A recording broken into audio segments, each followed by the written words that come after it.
അസ്സലാമു അലൈക്കും വറഹ്മത്തുള്ളാഹി വബറകാതുഹു. പ്രിയപ്പെട്ടവരെ, എത്ര വലിയ കടവുമായിക്കോട്ടെ, ആ കടം വീടാനുള്ള ഒരു വഴി, ഒരു ദുആ ഞാനൊന്ന് പറഞ്ഞു തരട്ടെ.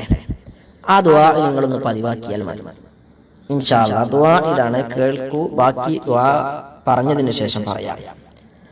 അല്ലാഹുമ്മ ഇന്നി അഊദു ബിക മിനൽ ഹമ്മി വൽ ഹസൻ വഅഊദു ബിക മിനൽ അജ്സി വൽ കസൽ വഅഊദു ബിക മിനൽ ജുബ്നി വൽ ബുഖൽ വഅഊദു ബിക മിൻ ഗലബത്തി ദൈനി വഖഹരി റിജാൽ. ഈ ദുആ വളരെ പ്രസിദ്ധമായ ദുആ. വലിയ കടമാണ്, വീട്ടാൻ വഴികളില്ല. കരഞ്ഞ് കരഞ്ഞ് കടം വീട്ടാൻ എന്ത് ചെയ്യുമെന്ന് അറിയാതെ ആകെ മാനസികമായി തളർന്നു പോയിട്ടുണ്ട്, ഭ്രാന്താകുന്നുണ്ട് എന്നൊക്കെ പറയുന്ന ആളുകളുണ്ട്. വിലപിക്കുന്നവരുണ്ട്, പ്രയാസം പറയുന്നവരുണ്ട്. നിങ്ങൾ വിലപിച്ചിട്ടും പ്രയാസം പറഞ്ഞിട്ടൊന്നും കടം വീടാനുള്ള വഴികൾ തുറന്നു കിട്ടില്ലല്ലോ. അള്ളാഹുവിനോട് ചോദിക്കണം. അതിനാണ് ഈ ദുആ. ഈ ദുആ നിങ്ങൾ പതിവായി ഫർള് നിസ്കാരങ്ങൾക്ക് ശേഷവും തഹജ്ജുദ് നിസ്കാരമുണ്ട് അതിനുശേഷവും ഒക്കെ നിങ്ങൾ ദുആ ചെയ്ത് നോക്കൂ. പരിഹാരമുണ്ടാകും.